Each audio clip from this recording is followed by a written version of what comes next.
All right, let's peel back the layers of polite society and expose the raw machinery of human interaction.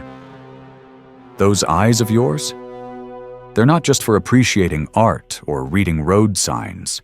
They're instruments of power, tools for sculpting reality, weapons for bending others to your will. Forget the romantic drivel about soul windows and love at first sight.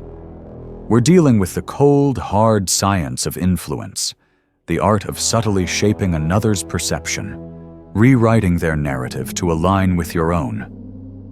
You want something? Someone? Your eyes are your initial point of attack, your first line of defense. They're like pendulums, swinging attention back and forth, inducing hypnotic trances, weaving illusions of connection. Hypnosis, seduction, they're not just parlor tricks or fictional devices. They're real-world strategies, tools for achieving your objectives, for getting what you damn well deserve in this cutthroat world. Forget the niceties. Forget playing by the rules. This is about control, pure and unadulterated, the kind that gets you what you want, when you want it. The unwavering gaze, focus as absolute domination, a psychological siege, a silent declaration of power.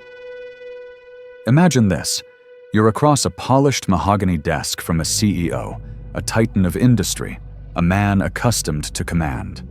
Or you're in a dimly lit jazz club, your eyes locked with a captivating stranger, a person of immense social capital. The context is irrelevant. You lock eyes, not with a fleeting glance or a vacant stare, but with an intense, unwavering gaze that penetrates their very being. You're not merely looking, you're dissecting, analyzing, and ultimately controlling. Their attention is yours, completely, utterly. They can't look away, they won't look away. You've become the sole point of focus in their world, the center of their universe, for that crucial moment. You're not just observing, you're asserting dominance, establishing yourself as the alpha, the one in control. This isn't just eye contact, it's a psychological siege, a silent declaration of power. Example: during a high-stakes negotiation, you maintain unwavering eye contact with your counterpart. Even when they shift uncomfortably, you hold their gaze. You subtly lean forward, your eyes conveying unwavering confidence. They begin to fidget, their voice falters, and they concede to your terms. They have been broken by the gaze. The calculated blink. Fatigue as a strategic opening, the subtle art of manipulation, the controlled release of tension. They're starting to fidget, their gaze wavering, their focus slipping. A telltale sign of fatigue. Excellent. That's your cue, your strategic opening. You subtly adjust your posture, smooth your lapel, a fleeting distraction that momentarily breaks the intensity of the stare.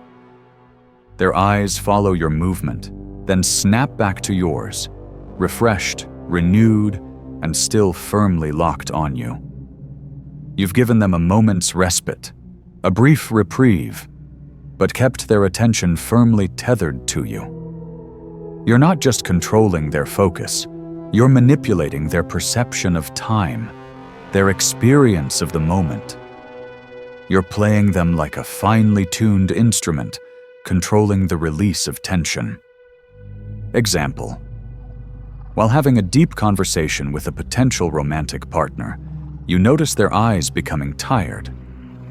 You pause, reach out, and gently brush a stray hair from their cheek, a fleeting moment of physical contact.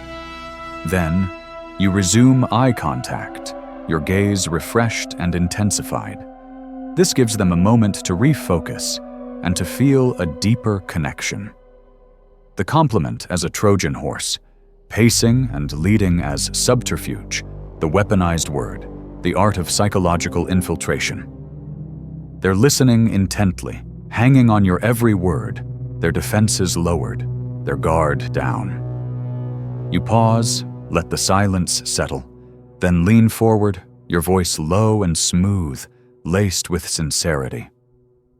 You're listening so carefully, you say, your eyes never leaving theirs. You're such a keen listener. Their ego swells, their guard drops even further. You've just delivered a subtle command disguised as a compliment, a Trojan horse carrying your hidden agenda, a weaponized word designed to disarm and manipulate. Now, you lead them further down the path, deeper into your web. I have something I want to share with you, something I think you'll find exceptionally valuable. You're not just speaking, you're planting seeds, weaving illusions, controlling their perception of reality. You are infiltrating their mental defenses. Example: during a job interview, you maintain eye contact and listen attentively. When the interviewer pauses, you say, "You've explained the company's vision so clearly, it's evident you're a visionary leader." The interviewer's ego is stroked, and they feel a sense of connection. You then transition into explaining how your skills perfectly align with their vision. The I statement as a weapon of suggestion, embedding commands with subtlety, the art of persuasive language, the rewriting of reality. The deal is almost sealed, the target within your grasp, the prize within reach. Now it's time to deliver the final blow, to seal their fate. I feel like we have a genuine connection, you say, your voice laced with sincerity, your eyes conveying unwavering conviction. I would love to explore the possibilities of our partnership. Not, you need to commit, but I would love. You're not demanding. You're suggesting, subtly manipulating them into believing that your desires are their own, that their actions are their own choices. You're not just influencing. You're rewriting their narrative, shaping their reality to fit your own. Example: during a date, you express admiration for their intelligence and sense of humor. Later, you say, "I feel so comfortable and at ease around you. I would love to spend more time getting to know you." This plants the seed of a deeper connection, subtly suggesting a future relationship. Or during a presentation to a board of directors, "I feel that my team has shown a deep understanding of the market, and I would love to continue to guide this company towards greater profits." Those eyes of yours, they're not just for seeing, they're for controlling, for manipulating, for getting what you want, when you want it. Use them wisely, use them ruthlessly, and never, ever underestimate their power. Don't be a pawn in someone else's game.